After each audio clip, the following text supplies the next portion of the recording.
Wow, that is quite a rescue, isn't it? Yeah. I mean, and being in the right place at the right time. And that's something really for us to think about around Yeah. here, because we do have rip currents, and people don't think about that in the Gulf of Mexico. Absolutely. You kind of look off on this horizon, Right. you kind of see where the waves are crashing near that sandbar, but it's that break within the sandbar that ocean current, that water current can take folks back out. So that's really good tips that you mentioned. Naturally, your instinct is to use all your energy to come back to the coastline. Kind of fight it.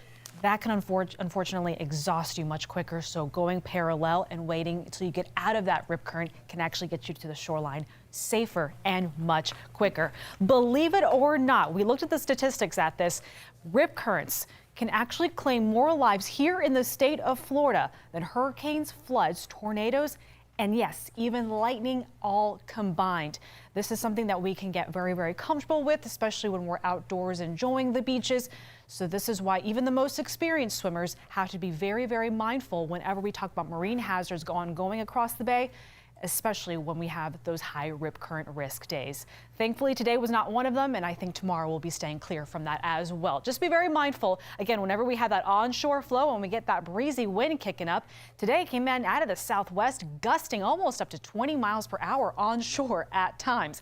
Thankfully, winds are dying down out there this evening. We do have partly cloudy skies in the evening hours that will continue to go all the way through the overnight, so not clearing up entirely out there. That's a live view over downtown Tampa from our Armature Works weather camera, and it is a warm and for sure steamy one out there. 85 degrees actually still feels more like the mid 90s even at 11 o'clock tonight. You can see a lot of spots in those lower to mid 80s. If you remember around this time last week, we were already falling into the 70s for a good chunk of us, and a lot of that had to do with some of that rain-cooled air.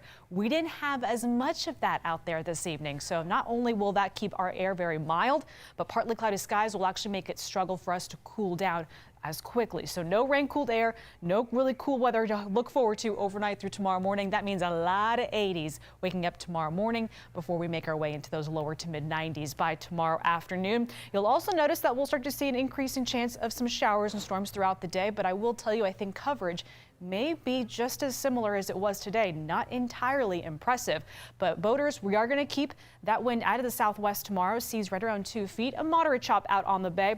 Do be mindful of a few showers and storms, some of which could start as early as sunrise tomorrow morning. I think it's going to be very isolated, very few and far between. A few isolated showers develop along the coastline, but that becomes a little bit more scattered right around lunchtime tomorrow afternoon. I'm stopping this through the late morning, early afternoon. You'll see how all that activity that does bubble up gets pushed inland and stays there, continues to even drift off towards the east coast through sunset tomorrow evening, and then we quiet down tomorrow night. Again, very similar to what we dealt with today, and I think we rinse and repeat that going into Wednesday as well with the 30 to 40% chance of rain. Notice how coverage doesn't look very impressive on Thursday. This is likely going to be about it. Believe it or not, we have a lot of abundant moisture really sticking overhead right now through the middle of the week, but I do think as we get towards late Wednesday, really into Thursday, and even part of your Friday, some drier air is going to cut into the mid-levels of the atmosphere. So that kind of tries to shut down just as impressive that coverage of rain could be.